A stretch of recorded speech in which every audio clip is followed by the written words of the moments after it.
Hi, I'm Dr. P.K. Talwar, cosmetic surgeon, New Delhi, and I'm practicing cosmetic surgery for more than 30 years now. Previously, I was attached to Apollo and Max hospitals, and now I'm running my own cosmetic laser surgery center at Greater Kailash Part 1.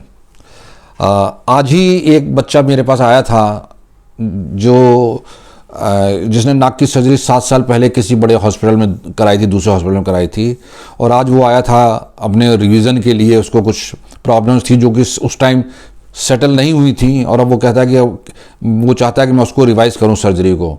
और उस बच्चे ने मुझसे खुद पूछा एक प्रश्न, और प्रश्न ये था कि डॉक्टर साहब क्या मुझे रिवीजन की भी ज़रूरत पड़ सकती है?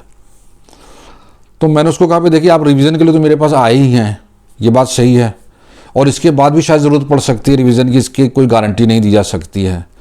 तो यूजुअली जितने पेशेंट भी हमारे पास आते हैं, मैं अब तक सबसे यही कहता रहा हूँ कि हम आपको अपना 100% देंगे, अपनी मेहनत करेंगे, लेकिन कुछ चीज़ें ऐसी होती हैं जो ईश्वर के हाथ में होती हैं, जो रिजल्ट जो है ईश्वर के हाथ में रहते हैं। तो उसके लिए जो है हम आपको सर्जरी के रिजल्ट की 100% गारंटी नहीं देंगे, बट वी विल गारंटी कि मैं आपको अपना 100% दूंगा, और कुछ रिजल्ट कुछ चीज़ें हैं ना ईश्वर के हाथ में छोड़ देनी चाहिए। लेकिन अब एक साइंटिफिक डाटा आप लोगों के सामने प्रस्तुत करने के लिए मैं आप लोगों को बताना चाहूँगा कि इससे थोड़ी और जागरूकता बढ़ेगी आप लोगों में, कि जो राइनोप्लास्टी सर्जरी होती है इसमें 10% केसेस में रिवीजन की जरूरत पड़ सकती है। अगर मैं 100 ऑपरेशन कर रहा हूं तो 10 केसेस ऐसे हो सकते हैं जिनमें कि रिवीजन की जरूरत पड़ सकती है। 10 कर रहा हूं तो एक में पड़ सकती है। अब इसमें कौन सा पेशेंट आएगा कौन सा नहीं आएगा, ये मैं फिर यही कहता हूं कि ये चीज़ें हमारे हाथ में नहीं होती हैं। तो लेकिन चूंकि स्टैटिस्टिक्स ऐसी है कि 100 में से 10 मरीजों को रिवीजन की शायद ज़रूरत पड़ सकती है, तो उसके लिए आप लोगों को भी अवेयर होना चाहिए। अब प्रश्न ये है कि साहब ज़रूरत क्यों पड़ सकती है, ये भी एक प्रश्न है जो कि बड़ा साधारण सा प्रश्न है, लगता है कि साहब क्या कमी रह जाती है ऑपरेशन में जो आप कह रहे हैं रिवीजन की जरूरत पड़ेगी। अब देखिए, मैं आपको एक चीज़ बताऊंगा, पहले अपने से ही शुरुआत करूंगा। आप देख रहे हैं मेरी नाक पे एक छोटा सा हम्प है। अगर मैं इस हम्प को निकलवाऊं तो मेरी नाक अच्छी हो जाएगी, स्ट्रेट, और शायद मैं थोड़ा ज़्यादा हैंडसम दिखूँ, पता नहीं। लेकिन अगर कोई भी डॉक्टर इस हम्प को निकालेगा तो इस हम्प की मोटाई 1 मिलीमीटर से ज़्यादा नहीं होगी, रफली 1 या 1.5 मिलीमीटर होगी। अब किसी भी डॉक्टर के हाथ में कंप्यूटर नहीं होता है कि वो बिल्कुल उतना ही निकालेगा। हम लोगों के अपने गाइडलाइंस होते हैं, हम लोग इसको छीलते हैं जब तक कि ठीक उस लेवल पे नहीं आ जाता है, फिर जो कार्टिलेज है उसको ट्रिम किया जा सकता है। तो कई प्रोसेस होते हैं, लेकिन इसके बावजूद भी इन्फेक्शन हो सकता है, सूजन ज़्यादा रहेगी, उसके कारण भी आपको हीलिंग में प्रॉब्लम आ सकती है, ब्लड आपका कलेक्ट हो सकता है। जब जो स्किन है आपकी जो श्रिंक करेगी, तो वो हो सकता है कि वो कुछ इस तरह से श्रिंक करे कि जो आपके बाकी जो नाक के अंदर की चीज़ें उनको डिस्टॉर्ट कर सके, वो एक चीज़ हो सकती है। आपका जो डॉक्टर ने कार्टिलेज डाला है या बोन डाली है वो भी हो सकता है थोड़ा डिजॉल्व हो जाए, तो कहीं ज़्यादा डिजॉल्व हो जाए, कहीं कम हो जाए, या पूरा ही डिजॉल्व हो जाए। हालांकि पूरा डिजॉल्व नहीं होता है, लेकिन कई बार वार्पिंग हो जाती है, कार्टिलेजेस में वार्पिंग हो जाती है। डॉक्टर आपके नॉस्ट्रिल को कर रहा है ठीक, तो हो सकता है थोड़ा सा आपको लगे कि भाई आधा मिलीमीटर इधर कम है या इधर ज़्यादा है। टिप में जब वो टिप को प्रोजेक्शन देता है, टिप को उठाता है, तो उसमें भी कई चीज़ें डिपेंड करती हैं। आपकी टिप की थिकनेस कितनी है, उसमें फाइब्रोफैटी टिश्यू कितना है, आपको वहाँ ऊजिंग हो रही है कि नहीं हो रही है, और जो डॉक्टर ने टेक्निक करी है वो किस तरह की टेक्निक करी है। तो उन सब के बावजूद, ये सारे चैलेंजेस के कारण आप ये कह सकते हैं कि 100 में से 10 मरीजों को शायद थोड़े बहुत रिवीजन की ज़रूरत पड़ सकती है। और नेज़ल बोन है, उसको फ्रैक्चर करते हैं, किसी जगह थोड़ी आपको कम स्वेलिंग मिलेगी, कहीं ज़्यादा स्वेलिंग मिल सकती है। तो डॉक्टर भी बोलते हैं भाई आप 3 महीने तक वेट कीजिए कम से कम, ताकि स्वेलिंग चली जाए और उसके बाद ही हम उसको प्लानिंग कर सकें।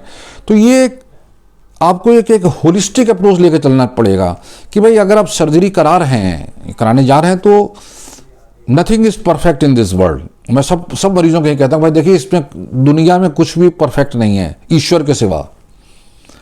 हमारे पास लड़कियाँ आती हैं, उनको जैसे मैंने नाक का बताया, ब्रेस्ट की सर्जरी करानी था, उनको बता दें देखिए दोनों ब्रेस्ट में भी थोड़ी डिसिमिलरिटीज़ रहती है, हाथों में थोड़ी डिसिमिलरिटीज़ रहती हैं, तो आपके दोनों कान इसमें थोड़ी डिसिमिलरिटीज। तो इसी तरह से हम ये बताते हैं कि जो आपका जो नाक में अगर हम कोई भी सर्जरी करने जा रहे हैं, तो हम ये नहीं कह सकते कि आपको 100% रिजल्ट ही मिलेगा, लेकिन यस डॉक्टर अगर एक्सपीरियंस है तो वो अपनी ओर से आपको 100% ही देगा, ये सही बात है। तो ये चीज़ें अगर आपको पहले पता हो तो मुझे लगता है कि अगर भगवान ना करे आपको कभी रिवीजन की ज़रूरत पड़े तो आप में एक एक्सेप्टेंस रहेगा, आप उस बात को स्वीकार करेंगे कि हाँ ऐसा हो सकता है, ऐसी एक संभावना है।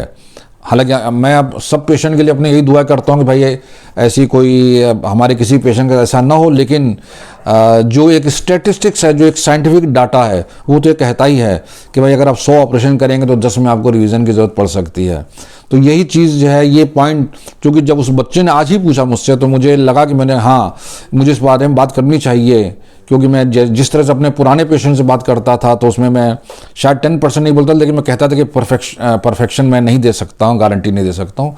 लेकिन आप देखेंगे ऑल ओवर वर्ल्ड, ये जो डाटा है ऑल ओवर वर्ल्ड का है, आप देखेंगे कि बड़े से बड़े सर्जन जो हैं, जो दुनिया में यही काम करते हैं, नाक ही करते हैं और कुछ नहीं करते, आप उनका भी देखेंगे तो उनका भी जो रिजल्ट वेरी करता है 5 से 15% तक वेरी करता है। बट एक स्टैंडर्ड जो इंटरनेशनली एक्सेप्टेबल माना गया कि 100 में से 10% लोगों में ही हो सकता है।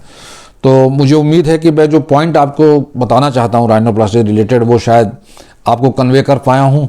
अगर भविष्य में कभी भी आप अपने नाक की सर्जरी कराना चाहते हैं, अपने शहर में अपने कॉस्मेटिक सर्जन मिलते हैं, तो आप में भी एक एक्सेप्टेंस की भावना होनी चाहिए। आप ये जरूर सोच के चलिए कि रिजल्ट 100% की गारंटी नहीं दी जा सकती है। एक्चुअली मेडिको लीगल गवर्नमेंट भी यही कहती है कि आप कंसेंट लिखवा लीजिए, तो कंसेंट में भी हम लोग लिखते हैं कि भाई कोई गारंटी नहीं दी जा सकती है। ये मेडिकल फील्ड है, it is a biological science, it's not a mathematical science.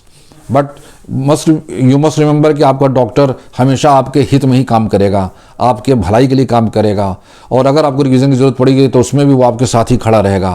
तो इसके साथ ही मैं ये वीडियो समाप्त करना चाहूँगा, इस उम्मीद के साथ कि मैं जो कहना चाहता था वो आप तक कन्वे कर पाया हूँ और शायद आप मेरी बात को समझ पाए हैं। और अगर आपको वीडियो पसंद आया है तो कृपया से लाइक और सब्सक्राइब करना ना भूलें, ताकि भविष्य में भी हम इसी तरह के जो एजुकेशनल वीडियोस बनाते रहें और आपके साथ संपर्क में रहें। Thank you very much.